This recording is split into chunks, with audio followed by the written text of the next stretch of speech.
앞바다에서 이 배의 기본 모습을 거의 유지하고 있는 이 배가 인양된 것입니다. 과연 12세기 이 배는 어떤 모습이었을까요? 완전한 모습을 복원해 보도록 하겠습니다. 비록 배 바닥과 옆면만이 남아있지만 현재 남아있는 배엔 배의 원형을 알 수 있는 단서가 숨어있다. 우선 배 옆면에 우리의 눈길을 끄는 것이 있다. 바로 불에 탄 듯 그을린 흔적이다. 저희도 처음에는 상당한 궁금증을 가지고 확인을 했었는데요. 만약에 화재에 의한 소실이라면은 배 안쪽면부터 어떤 저런 같은 불에 탄 탄화 흔적이 있어야 될 겁니다. 그런데 보시다시피 전부 해수가 바닷물이 맞닿는 바깥 부분만 이와 같은 탄화된 모습을 볼 수가 있습니다. 예, 안쪽은 그런 흔적이 없고 그렇네요. 그렇습니다. 바깥쪽만. 그래서 바로 이것이 우리 전통 한선의 그 해충 구제법이라고 하는 연운법의 흔적이라고 볼 수가 있습니다. 근세까지 와서도 주로 활용이 됐던 방법이죠. 이쪽 윗부분에도 그런 흔적이 불에 탄 흔적은 바로 이 배가 우리 전통 한선임을 입증해 주는 것이다. 또한 배의 중앙 부분엔 돛대를 달았던 구멍이 선명히 남아있다. 보시면은 배에 접한 저 가운데 부분에 그 돛대를 꽂았던 그 돛대 받침 구멍이 지금 하나가 나 있지 않습니까? 아주 거의 중앙에 위치해 있습니다. 이런 상황으로 봐서 이 배는 아마 돛대를 하나 가졌던 외돛대 선박으로 보여집니다. 접한 중앙부가 약간 더 올라와야 된다는 이야기를 합니다. 완도 해저 유물선은 돛이 하나 달린 전통 한선인 것이다. 이것을 근거로 해서 국립해양유물전시관에서는 배의 상상 복원도를 그렸다. 완도 해저 유물선은 아마 이런 모습이었을 것이다. 우리는 배 구조를 좀 더 자세히 들여다보기 위해 배를 컴퓨터 그래픽으로 복원해보기로 했다. 배 바닥과 옆면이 여러 개의 나무 조각으로 이어져 있는 상태. 이것이 현재 바다에서 건져 올린 배의 모습이다. 이제 그 위에 하나씩 덧대어 나갈 것이다. 우선 부식되어 없어진 배 옆면을 하나 덧붙였다. 그리고 배의 앞면과 뒷면은 여러 개의 나무로 평평하게 막았는데 이는 우리 전통 한선의 특징이다. 현재 남아있는 배엔 가룡목이라는 부분이 있다. 바로 배의 양쪽이 벌어지지 않도록 하기 위한 버팀목이다. 배 내부에 이러한 가룡목들을 대고 돛대는 돛구멍이 있던 위치에 하나 세운다. 이제 갑판을 씌울 차례다. 지금 이 상상도에는 앞부분과 뒷부분에 지금 갑판부가 설치된 걸로 되어 있습니다. 근데 이 당시 우리나라 전통 배에 있어서는 갑판의 의미가 선원들이 활동할 수 있는 앞부분과 또 키를 잡을 수 있는 뒷부분에 약간의 그 갑판 시설이 있었을 것 같고 이 중앙부에는 짐을 부리기 위해서 갑판을 설치하지 않았던 걸로 그렇게 저희들은 생각하고 있습니다. 이렇게 배의 앞뒤에 약간의 갑판을 씌운다. 이제 이 위에 노를 올리고 키를 만든다. 그리고 선원들의 생활 공간을 만들고 마지막으로 닻을 설치한다. 이것이 완도 앞바다에 침몰했던 고려배다.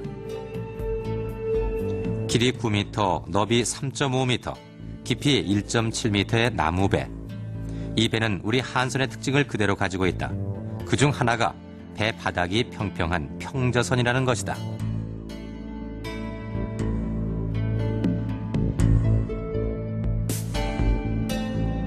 이에 비해 외국 배는 바닥이 V자 모양이다.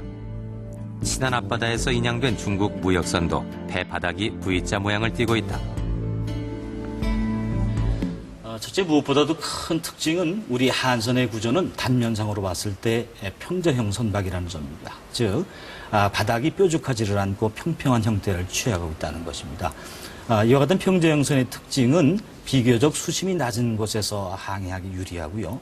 또한 우리처럼 조적간마체가 심한 그 상황에서 썰물 때 갯벌 위에 편히 배가 앉을 수 있다는 특징을 갖고 있습니다. 또 하나 우리 한선의 특징 중에 하나는 배를 지을 때 쇠붙이를 별로 쓰지 않는다는 점입니다. 배밑을 연결한다든가 삼판을 연결할 때도 전부 나무못을 활용했다는 점이 특징 중에 하나겠습니다. 배가 벌어지지 않도록 하기 위한 버팀목으로 가룡목을 쓴다는 것도 우리 배의 특징이다. 이 배의 중국 무역선인 신안 해저 유물선은 격벽이라고 해서 넓은 나무판을 이용한다.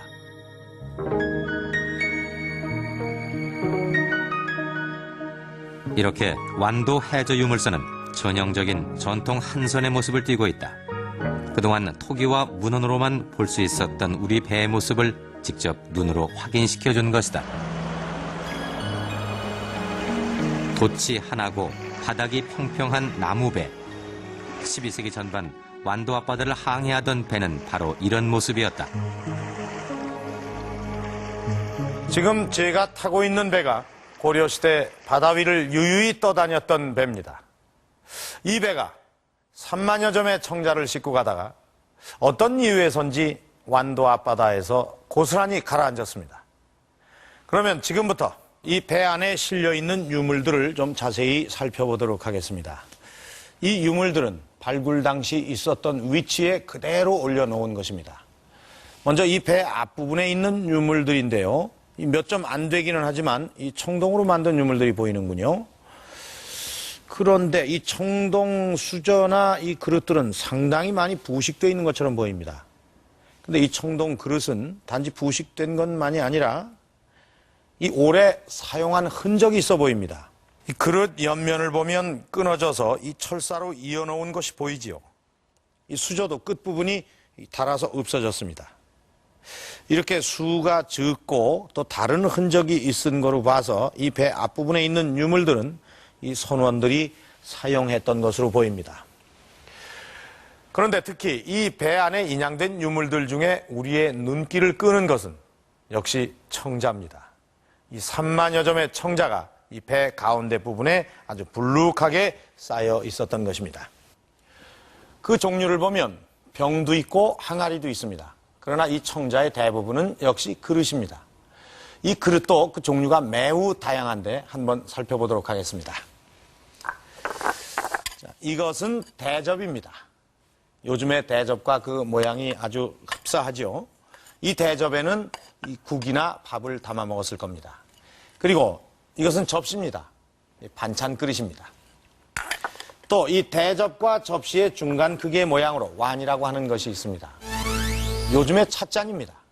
하지만 그 요즘의 찻잔과는 그 모습이 전혀 다릅니다. 이 고려시대는 떡차라고 해서 이 차잎을 쪄서 단단하게 만들었다가 물에 풀어서 마셨다고 합니다. 그래서 이 넓은 찻잔이 필요했다고 합니다. 그런데 여기 보면 좀 이상한 것이 있습니다. 위도 트여 있고 아래도 트여 있습니다. 이런 것을 보면 병도 아니고 항아리도 아닌 것 같은데 이것은 무엇에 쓰였던 물건일까요?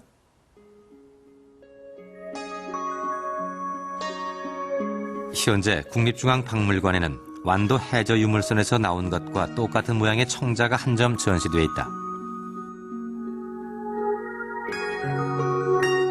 그런가 하면 이화여대 박물관에도 같은 모양의 청자가 한 점 있다. 무늬는 좀 다른데 모양은 똑같네요. 이게 뭡니까? 장구입니다. 지금 되게 나무통으로 만들어서 양쪽에 가죽을 끼워서 소리를 내게 돼 있는 악기 중에 하나인 장구인데요. 이것은 청자로 된 장구입니다.